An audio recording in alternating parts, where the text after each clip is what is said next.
As Betsy said, name's Josh over in Phillipsburg. So today's going to focus more on outcome measures for amputee patients in outpatient setting, but it crosses over into inpatient rehab with the ARC. A lot of these outcome measures can be used with initial prosthesis when they first get it. I'm going to go over everything that's most of the research out there that says is valid, reliable, with minimal detectable changes with cutoff scores. So that way we can objectify it and show patients that they are improving. This is where they're at, they're starting from, as well as justifications for insurance companies to fight for our patients. Be like, hey, look, they are improving.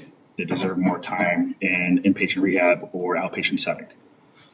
All right. So a little bio, you can see it right there.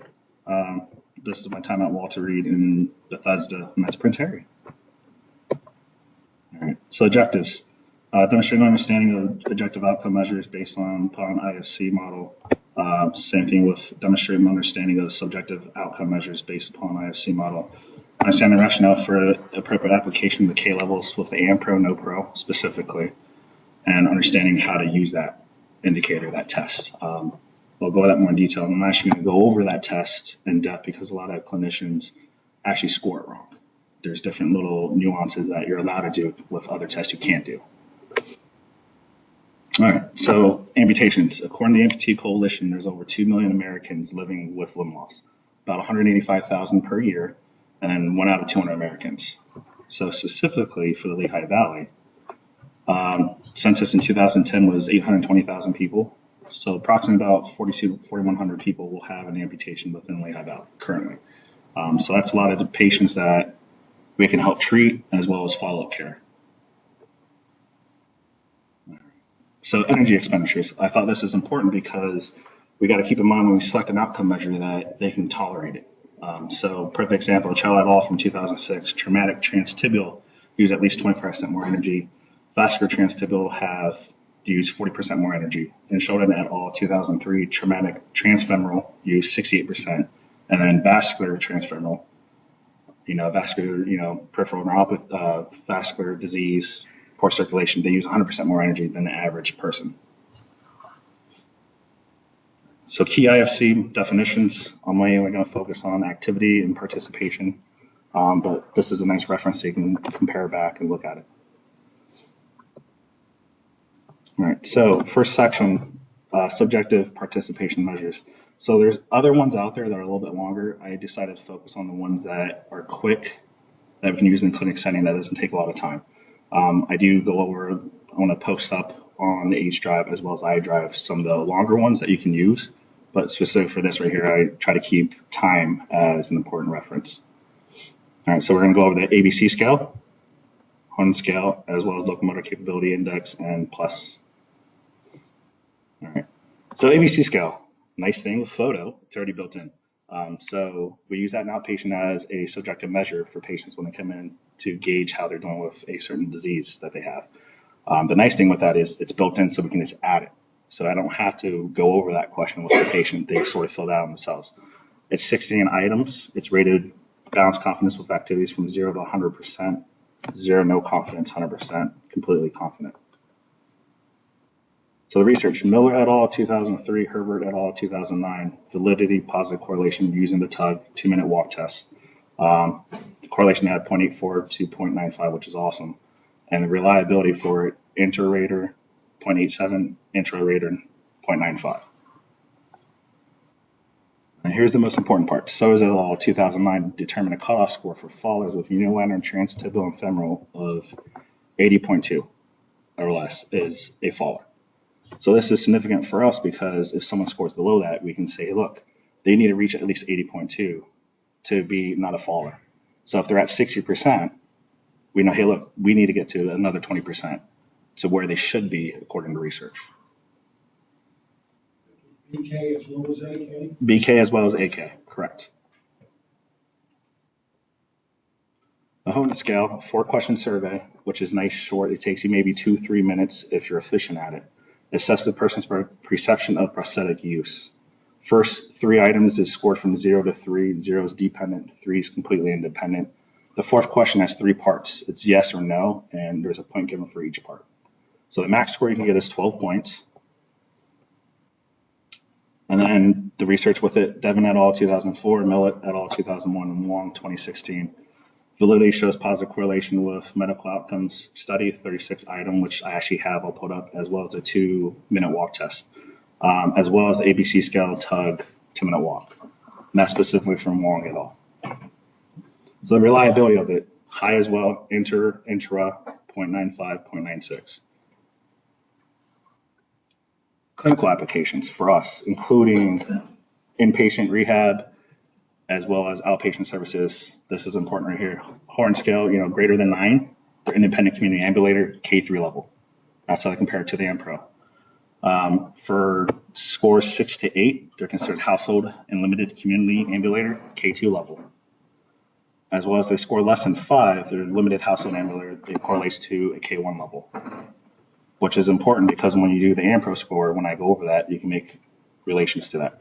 And clinically relevant change or minimal detectable change is 1 point increase. So if someone scores a 6 and the next time they score a 7 with their perception, that's technically significant for us. All right, next one, locomotor capability index. It's a 14-question survey. Once again, it assesses a person's perception of locomotor activities with their prosthesis. It's 0 to 4. 0 is dependent, 4 is fully independent. There's 2 subscales. There's a basic, lower level function, as well as their advanced section. You can skip some sections and it scores accordingly. You just have to follow the guideline. I'll post that. So the research, Ferguson et al. 2004, Larson et al. 2009, positive correlation with the tug. I didn't see any other correlations with anything else really when I was looking. Reliability 0.95, 0.98, 0.91, 0.98. So this is implications right here. Dead et al. 2007, increased risk for falls, multiple falls, score 15 or less. Okay. Et al. 2009, MDC, minimal clinical important difference, 7-point improvement, minimal MDC, and then 12 point is significant. They had those 2 right there. They didn't really go into full definition of why, but for us, as long as they get a 7-point improvement, they're making progress with this outcome. All right, prosthetic limb user survey of mobility, the plus M. It's either 12 questions or 7 questions. It measures mobility of adults with lower limb amputations, BK, AK level. Scored 1 through 5. 1 is dependent, 5 is independent completely, and the higher T score is higher mobility, equals 2. The scoring is a little more complicated. I'll post that on there. If you have questions, you can email me. We can go over that certainly. But when you read through it, you just have to read through it by about 2 or 3 times, and it'll actually tell you how to score it. It is a little challenging though. So the research, Hefner et al. 2017, validity positive correlation using the PEQ was the prosthetic evaluation questionnaire, ABC scale, and then actually had a poor relationship with the tug. Hefner et al. 2006, enter reliability 0.95, 0.96, which we want to see, and then implications for therapy. MDC is for the short form is 4.69 point improvement, and then for the 12 item short form is 4.5 point improvement. So as long as they're making those gains, we can say they're functionally improving across the board. If they're not making those gains, we can say, hey, look, this is what we need to focus on. You can actually do training for the tests for any of these items, which is, I think, is most the takeaway point. All right, and then other participation, the prosthetic evaluation questionnaire. This takes very long. It usually takes me, if I go over it with a patient, about 45 minutes. I usually send it home with them, but usually they mess up. I include it because you can actually take each group out of each section and do it separate, and there's a separate score. It's scored from 0 to 1. It's a visual analog scale where you actually just mark, and then based upon the higher percentage means they're less disabled, similar to the ABC scale. So a lot of times I'll use group 3 sometimes, social and emotional. If I feel like if I need to gauge it, if they're having depression. I'll do satisfaction with the prosthesis, which is group 5. Especially after the first month I'm having them on caseload, where I want to make sure that they're liking their leg, whoever they're working with, their vendor. As well as group 2, it talks about sensation, pain, phantom limb pain, residual limb. Over itself, it gives me good feedback if someone's having phantom limb pain or they're just having pressure on their prosthetic leg when they're an outpatient, when they're walking. Any questions so far? All right. So the next section, mobility activities measures, which is our outcome measures. AMP Pro, AMP No Pro, which one we go into detail on. And we're going to review it. The Berg, Tug, 2-minute and 6-minute walk tests. Some of the newer ones you might notice on here is the L test, functional mobility. That's actually similar to the Tug, just another 5 meters longer, and it involves walking in L shape. And then the narrow beam walking test is one of the newer ones that just came out with research last year. And we'll go over those.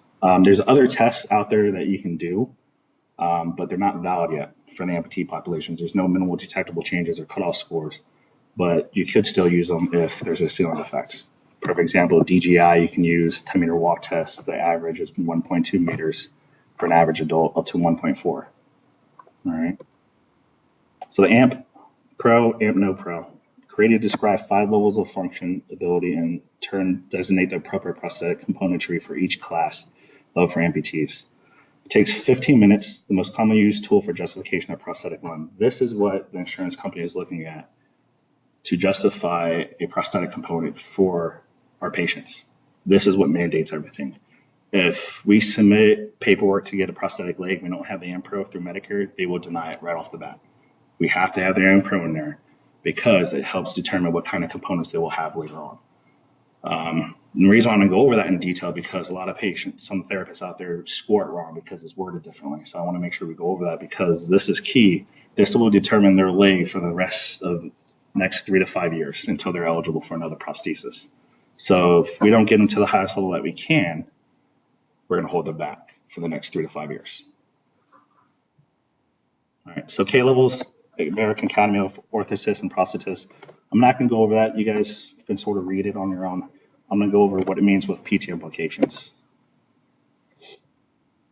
So K-level relationship to PT. K0, no device. K1 is typical limited or unlimited household ambulator. K2 is typical community ambulator. That includes walking outside. K3, typical community ambulator with the ability to traverse most environmental barriers, which includes grass, surfaces, gravel, walking backwards, jumping, okay? And then the K4 is typical prosthetic demands of a child, active adult, or athlete. This is where you get your running blades. It is very hard to get someone who's older at K4 level because there are specific blades or prostheses that are made for specific activities. Perfect example, you can get a prosthetic leg for swimming only. You can get one for just running. You can get one just for skiing. You can get it, but you just have to make sure we fight for it. I think so far with St. Louis, I actually got an amputee skiing set. And he was the only one so far out of everyone I worked with who wanted to get back to skiing. All right, let's review that form.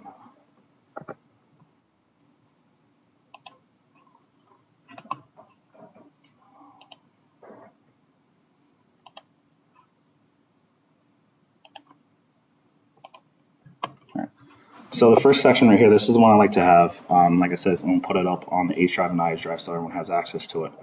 I usually just fill this out. Conditions of contralateral limb, causes amputations. I usually just scan this in to Epic. I skip the medical history because we have it. I note what type of socket suspension that they have, and then I think about what they might need later on with their final leg. So I'm going to go over, scoring it for AMP Pro, AMP No Pro. So the only difference with this test right here, with this version of the AMP Pro, is that for AMP No Pro, you just skip section 8, which is single limb stance, which is involved on both sides. So if they don't have a leg yet, you can't test them effectively on both sides.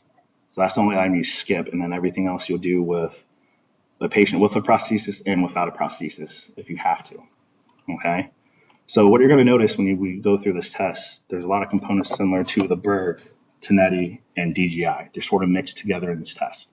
The creator of this test was actually a PT who actually put everything together and made this for Medicare, basically. And this is our justification now with our prosthetists for insurance. So sitting balance, section 1, most patients don't have a problem with this one. It's sitting forward in a chair with arms folded across 60 seconds. The middle section describes what gives them a point, what doesn't give them a point.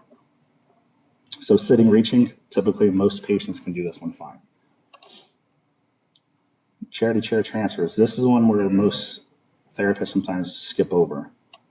When you read the section, it says 2 chairs at 90 degrees, patient may choose direction and use their upper limbs. If they use their upper limbs, they can still get a 2.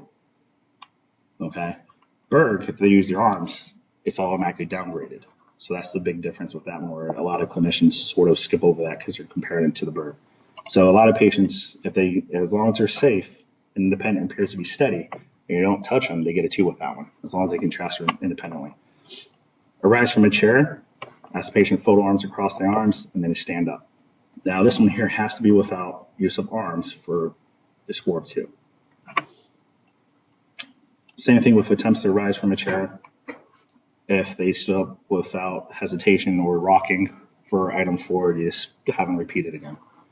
Immediate standing balance has to be steady without a walker or support. Standing balance, 30 seconds. Okay. Standing without upper extremity support. Most patients in number 8, I think I can count off of 5 patients that actually scored a 2, where they're able to stand 30 seconds without holding on to anything independently with their prosthesis and without their prosthesis. So typically, most of my patients will score like a 1, even when they're done with me. Standing reaching, which is similar to the Berg, right? Functional reach test. 12 inches beyond extended arms, midline to the sternum, reaching for successfully grasped item, no support. Nudge test, a little more reactive balance. This one's a little bit different. You're going to push them 3 times, enough for the toes to raise. A lot of times clinicians won't shove enough because they don't want to knock them over or lose their balance, but according to the test, their toes should come up on both feet. Okay? So as long as they maintain that, as long as they're steady, they don't step, reactive step, they get it too. Same thing with eyes closed, steady without any use of assistive device. Pick up object off the floor for item 12 inches in front, performs a minute without help. Sitting down, make sure you cross their arms when they sit. And then this section here that you're going to see is similar to the Tenetti. Initiation of the gait, do they hesitate? Is the step even? Is the foot clear for both prosthetic side, sound side? Do they step continually through? 17, 180-degree turn when returning to the chair. So this one here, I like that. I like at this point, no more than 3 continuous steps with or without an assistive device. So a lot of clinicians that I see with an outpatient, they are training them without, say they don't want to, if they're teaching them how to walk without holding on to anything, and they say they do that test in 5 steps, right? But they hold on, they do it in 3. I always tell them, give them the benefit of the doubt. You want them to score as high as they can on this because this is going to determine their leg. Help use this test, do training for the test. The reason why I'm highlighting some of these points because as we go through and you look through it, I highlight the ones I think patients can improve with a point so I can get their score up. I would do training for the test because this test right here, like I said, mandates what they use for the next 3 to 5 years. Okay. Variable cadence, pretty straightforward, almost like the DGI, stepping over an obstacle. You can use an assisted device. Okay, stepping over without interrupting stride. You can use a cane, you can use a walker. If someone's unsteady with a cane, have them use a walker because they're going to still get the same score no matter what. Ascending and descending stairs. In order to get a 2, they have to be able to do it without holding on. Very few of my patients can actually do that. I think probably about 10 patients I can think off top hand who are able to do that. All of them were below me. This is one of the other big differences right here for the last item. Add points for the use of an assisted device if used for 2 or more items. So for example, if you're doing a test with someone and they're using a walker and they do it for 3 items, they get a 2. If they use a cane for half the test, they actually get the score of the cane. If they're not holding on for at least 3 or 4 more items, technically they get a 5. Okay, with the scoring. And that's where it's a little bit different. Most other AMPROs out there will actually don't go into as much detail with that section. And I like that section because it clearly defines when we give them points. And like I said, it's going to help the patients out. So like I said, our goal is the K3 level because that's when they get computerized components, the fancy knees, feet that move like a real ankle. K2s are typically what most patients are getting when they do get their first prosthesis. It's solid ankle, foot that doesn't move, it's stiff. When they step on something like a rock on an uneven surface, it jams up into the leg. as opposed as a K3 leg, when it's computerized, when they step on a rock, their foot can actually conform to the rock.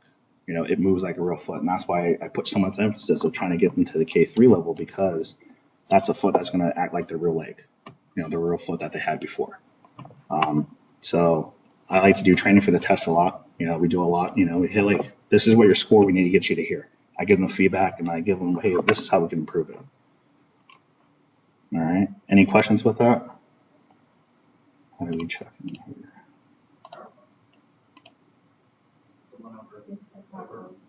Oh. Yeah, there you go. All right. I think shift F5. All right. Thanks, Steve. All right. So research, Gale et al. 2002 is actually the PT to help make the AMPRO score. He actually did a lot of research with it. The validity measures the ability to ambulate. There's positive correlation 2-minute walk, 6-minute walk. And the reliability is 0.9, 0.96 for AMPRO, and AMP-NO-PRO, same score, except for the inter-rater reliability. This is the section that we care about the most. Minimal deductible change for the AMPRO, Rinsky et al. 2011. A 3.4 point improvement on that measure is a minimal deductible change. We can say, look, according to their goal, they score a 33. On a radical saying they're going to score 37. As long as they make that 37, they made significant improvement in therapy with that outcome measure. So I can do justification. Berg balance scale. Most of us are familiar with this. Parts of the test within the AMPRO and AMP-NO-PRO, like I talked about. I like this excerpt right here because you can save time by using scores from the AMPRO and NO-PRO, because a lot of it carries over. So if you score the AMPRO already, you can take the same measures that are comparable to the Berg. So research with this is mostly done by Major et al. And Wonk et al. 2005. Validity, positive correlation of 2-minute walk, L test, which is a little bit later, prosthetic evaluation questionnaire, and the ABC scale. And the reliability 0.94, 0.99. So it's very high. So this one right here, Stars et al. 2009-19, cutoff score for fallers was unilateral, transtibial, and femoral, BK, AK, is less than 50.5. Okay, so they're saying anyone that scores below that is a risk for falls. They're a faller. Minimal deductible change. There's nothing really current with the research out there, but the best thing you can do is follow the ABT recommendation, which is a standard 6-point change. It's comparable with the geriatrics. So timed up and go, tug, assess the person's mobility required, both static and dynamic balance. Now we all have done this one, you know, walk 10 feet, turn around, come back and sit. So research, Chopin et al. 1999, Clemson et al. 2018, positive correlation with PEQ and plus M. Reliability 0.96, 0.93. So the research, which is most important. So is et al. 2019 again, cutoff score for follows with unilateral, BK, AK, greater than 8.17 seconds or higher, they consider them a fall risk. I think the standard cutoff score for most geriatrics is 8 seconds. Rinsky et al. 2011, minimal deductible change is 3.6 seconds. Okay, so if someone scores and they reduce their score by 4 seconds with that outcome measure, they made progress, significant progress, towards reducing the risk for falls. So 2-minute, 6-minute walk test. Assess submaximal aerobic capacity and endurance through measuring a distance walking, right? 100 feet typically. So Brooks et al., Reed et al., positive correlation was SF36, Horn scale, ABC scale, 6-minute walk, tug. For the reliability, 2-minute Berg, 2-minute Brooks et al. 2002, 0.96, 0.98. And then for the 6-minute walk, Schön et al. 2007, Reed 2015, positive correlation, similar scales. And Schön et al. 2007, there was no inter-rater, but intra was 0.94. So Rinsky et al. Once again, 2011, minimal detectable change for 2-minute walk test, 34.3 meters, or I converted it to 112 feet and 6 inches. And then for a 6-minute walk, 45 meters or 147 feet and 7 inches. There was actually a good research article that I'll post in the extra section that actually talks about there's strong correlation with predicting if you do a 10-minute compared to a 6-minute. And they actually say, hey, you do a 2-minute walk test and save yourself the time from doing a 6-minute walk test. You'll still get solid data that you don't need to waste another 4 minutes during the test if you can just do a 2-minute. All right. test. This one's a little bit newer. I did this one in the military initially, and then I noticed it started coming out into the civilian sector. It's designed for people with a ceiling effect. So the tug, you get a lot of amputees who are highly mobile, who will who perform excellent with it. This one here is a little more challenging because they walk 5 meters, turn to left 5 meters, do a full turn, come back the same direction. So they're turning left, turning around 180, then turn right. So it involves cutting. So Miller et al. 2005, positive correlation with 10-meter walk test, 2-minute walk test, ABCL, and PEQ. Reliability, intra, 0.96, 0.97. And then Rosen et al. 2014, minimal tactical change for this one is 4.5 seconds. So that tells us if they improve by that time frame that they're making significant progress. And one of the last tests we're going to go over, Neuro beam walking test. This one's a little bit newer, exposes balance deficits in lower limb prosthetic users above knee and below knee. It's 10 attempts are made. You're ambling along a narrow beam. Total length is 7.32 meters. There's a picture below. I got messed up. I apologize. With each segment 1.83 meters, each of the segments with width reductions goes from 18.6 centimeters to 2 centimeters narrow. So they're actually physically walking along a narrow beam.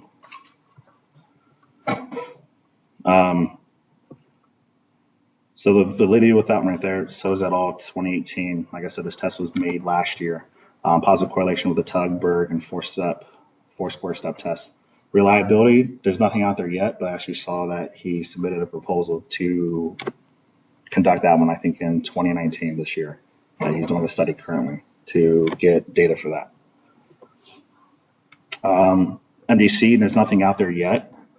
He's trying to determine how far you're able to walk for consistently for measurable changes and improvements. The one study that's on there that talks about how he designed the test actually goes over how far he's playing around with 2 different measures right now, trying to determine which one should be more accurate.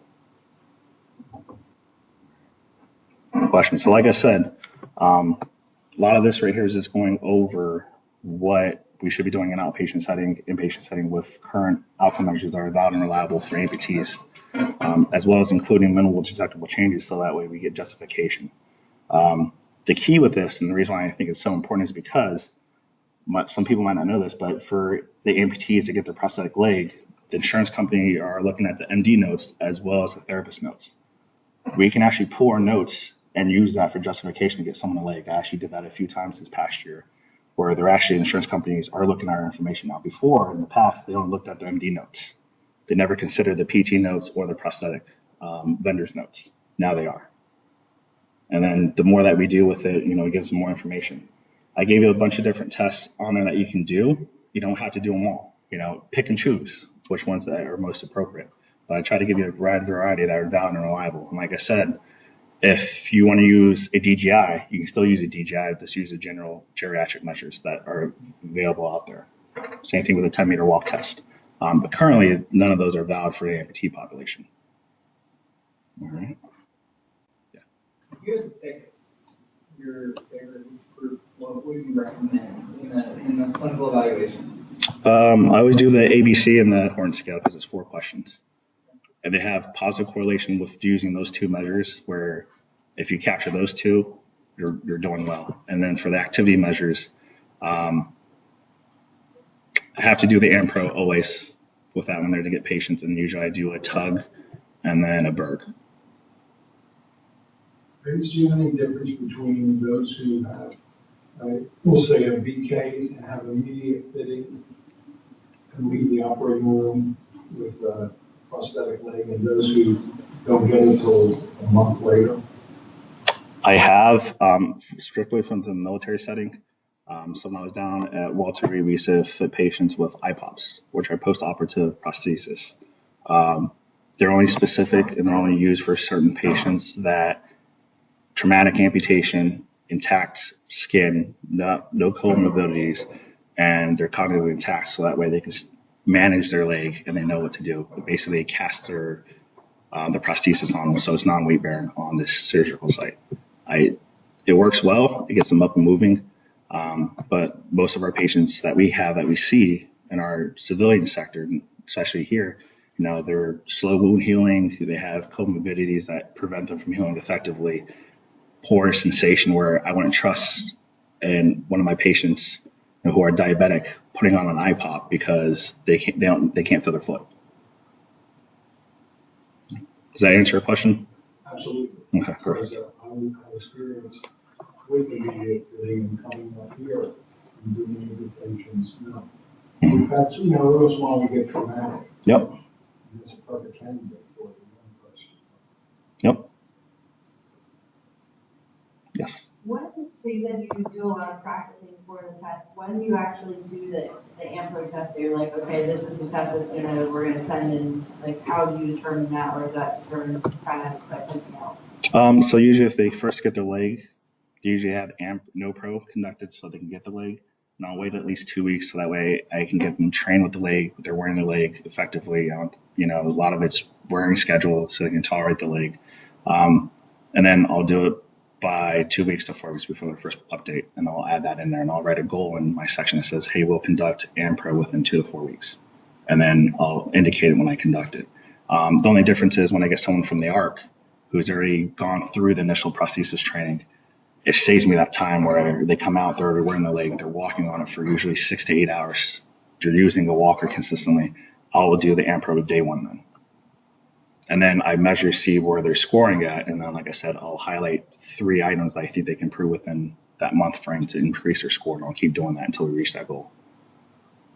Josh, do you ever use, because we do that, do you use that data at all? Yes. So do you submit that with insurance as well? Yes. So what I do is when I submit it, especially for justification, if the insurance is fighting me and I do a medically necessity letter, I'll actually put their score from inpatient, NoPro, and I'll say what they ended at.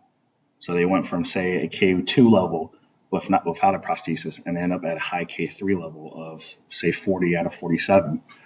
It shows that they made gains. And I put in each date that I redid the test where they constantly kept improving. And then I indicate it. And then when I bring them back with their leg, I still continue to use it because I say, hey, look, they maintained what they got. They're maintaining their level that justifies that leg. And then when they come back for subsequent care, I'll still do the AMPRO because I want to make sure that they're maintaining a high enough level. So if they have any issues, if their leg is swelling more, it's not fitting right, I can compare back and look back. Actually, I did that with a patient that I saw 2 years ago recently, where he was a K3 level, and then he's maintaining K3 level, and the insurance company was fighting for him, didn't want to give him a K3 level because he said he was too old. I actually used that data, and then I actually called the doctor over there, and we did a medical review, and that's where we reversed it. Any other questions? Just Yeah. in general, in designing your plan of care for the patient, how much weight do you put on the patient-reported outcome measure versus the performance outcome measure? Oh, like I said, I usually do 2 subjective. It's important because I have patients who can functionally perform at a high level, but then if the leg's not comfortable with them and they got pain on it, they're not going to wear it. It becomes an expensive doorstop, and I hear that from patients who are prior amputees where they say they're not going to wear the leg because it hurts. And I go, where is it? And they go, oh, it's in my closet. It's sitting in the corner. And a lot of times they fail to get adjustments with contacting the vendor who made it because it doesn't feel right or it's painful, but they don't follow through. And typically I always have to stay on top of the patients to make sure they are. So typically most patients will have, by the time before they get their final prosthesis, they have between 8 to 12 adjustments typically. I make them do it. I'm constantly calling them up. Most of the times I schedule them after they get their leg. I make the vendor or have an appointment with them within 2 weeks because their alignment's going to change so quickly. Does that answer your question? Any other questions? How do I pull up? Yep. All right. Okay. All right. Thanks. Thank you. So everybody's quizzes will be on the My E-Learning thing then to get credit for attending and for passing it. Yep. Okay. Great. Thanks, everybody. Thank you.